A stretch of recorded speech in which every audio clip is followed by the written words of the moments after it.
With these revelations in mind, we are looking at the basic scope that ultimately there could have been 5 intended hijack targets for flights at Boston Logan included with the 2 successful hijackings that struck the Twin Towers, and with 3 additional suspect aircraft from Logan, 2 of them being flights having departed with possibly other hijacking operatives having either backed out, and 1 of them possibly running into complications carrying out their missions, you might start to understand now what likely all the fiasco from Canada and Maine was all about, added with those later detained and anomalous reporting on the Boston area hotels afterward, and also reported by Associated Press in the Boston Herald about the Boston dragnet at Park Inn Hotel where the Al-Shari brothers stayed at. It says, the Immigration and Naturalization Service also detained an Everett man of Middle Eastern descent who was in the U.S. illegally and has traveled frequently between Everett and a location in Canada, the Herald reported.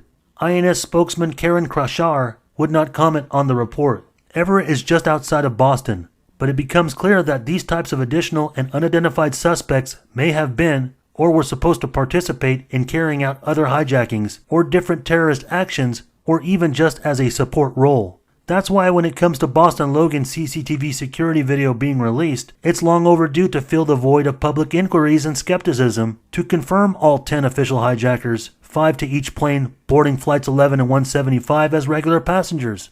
And although there are countless anomalies and investigative details alluding to cover-up regarding Mohammed Atta and Abdelaziz Al-Amari, as well as the alleged 8 hijackers of Flight 11 and 175 at Logan, which we don't have enough time to focus on all their profiles for this documentary, which is a subject big enough to independently address in a different film, challenging the official scope of conspirators, as the direction of this film is intended to focus on the most relevant hijackers, suspects, and activities within, and just outside the perimeter of Logan and the Boston area, outside the official scope of 19 hijackers and 4 airliners.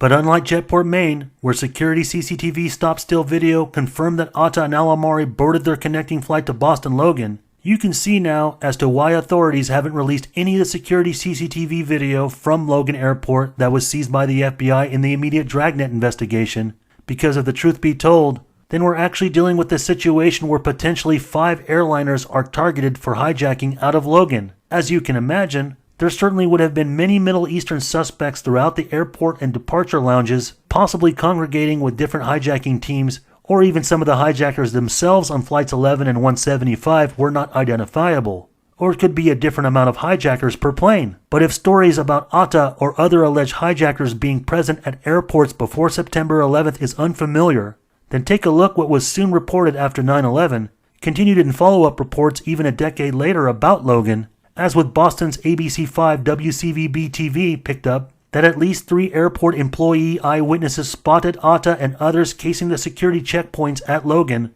months before the September 11th attacks.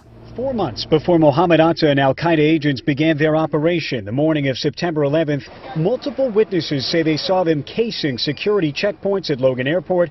They say they reported it and that nothing was done. Mohammed Atta was spotted on May 11th at Logan. Brian Sullivan is a retired FAA special agent who had warned authorities of weaknesses at Logan.